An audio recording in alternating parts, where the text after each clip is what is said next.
It's December 20th, which means we're in the home stretch for the Santa Advent calendar, and today Santa is rocking a brand new style. You don't look like Santa. What do you mean? Because you're a girl. I am a girl, and you are so sweet to notice. And because you're so sweet, you know what I'm gonna do? I'm gonna give you the bestest present I have in my great big bag. Wow!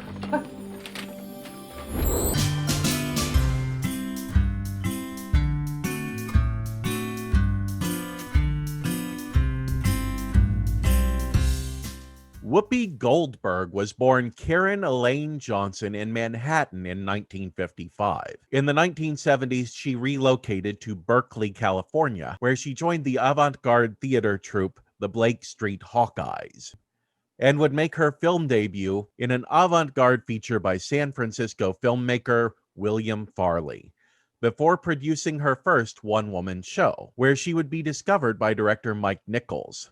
He would help her to move the show to Broadway, where in 1985 it was taped and broadcast by HBO. Steven Spielberg caught Goldberg's show on Broadway and was so impressed with her that he would cast her in the lead of The Color Purple, which earned her an Academy Award nomination for Best Actress. In 3 years, from 1985 to 1988, she would star in 7 films, a rate which made her one of the busiest women working in Hollywood. And those films included one of my new personal favorites, Jumpin' Jack Flash. Through the 90s, she worked steadily on television and in film, appearing in Baghdad Cafe, the Sister Act movies, and frequently recurring in the role of Guinan in Star Trek The Next Generation. She has continued to work in stage and screen, reprising her one-woman show for its 20th anniversary, and becoming a regular co-host on the talk show The View. Her entire career has been delineated by a sort of filter-free approach to expressing herself that has landed her in hot water more than once. In addition to her performance career, she is also an outspoken philanthropist and advocate for LGBT causes. And she co-founded the company Whoopi and Maya, which makes medical marijuana products for the relief of menstrual cramps. Okay, Lucy, big day, fun day. You ready to see the Christmas set? Where is my vanilla latte? Here I am. The espresso machine broke down, Luce. I had to go down the street to get this. You know, I gotta have my morning latte or I get really, really crabby. You're welcome.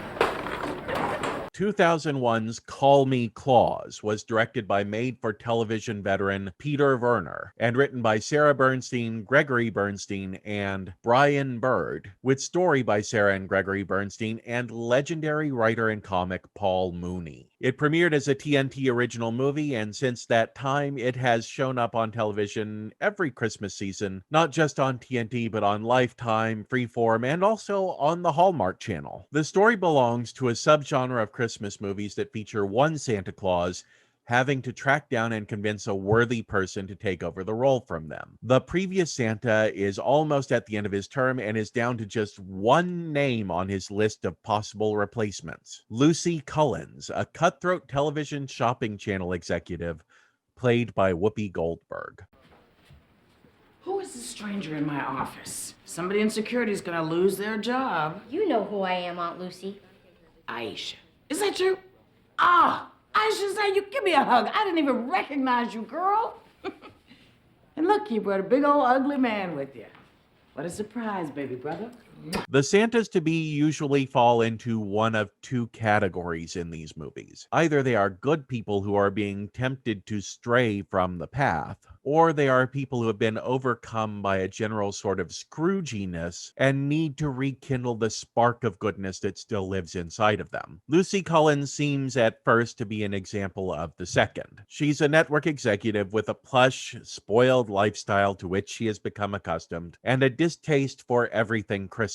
But honestly, her feelings in this movie are more than just that general sense of Scrooginess. As you learn very early on in the movie, she has a very good reason for being disappointed in the holiday season. As a young girl, her character suffered a tragic loss during the holiday season, and that's enough to give anybody a little bit of pause about celebrating. The result is that Collins is actually a lot more understandable than the Scrooges of these movies past. She's dealing with a lot, and she has to learn to accept what she's dealing with in order to truly become deserving of the job of Santa. But along the way, Goldberg treats us to a character who might be businesslike, who might be used to a certain life, but who is still very likable, very personable, and somebody we genuinely want to see more of. We don't just root for her character to be redeemed, we root for the character herself. Because Lucy Collins genuinely seems like a very good person. Is this it? This is it. This is the sleigh? This is the sleigh. Ooh, can I touch it? Yeah.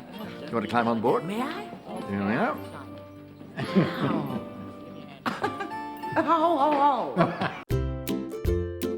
Parts of Call Me Claus have not aged as well as the rest of the movie, but I love Whoopi Goldberg's performance, and it leads me to search out this movie just about every year. What do you think? That's what the comment section is for. And while you're there, the rest of the buttons down there are all available to you. There's a like button, there's a dislike button, there's a subscribe button, there's a little bell you can ring in order to get notifications, and there's also a share button if you can think of some people that you would like to show this video to. You can also find me on Twitter as @DoctorWho, and there's even a Patreon link down below. Until next time, I'm Glenn Williams, and I hope you will continue watching like it means something.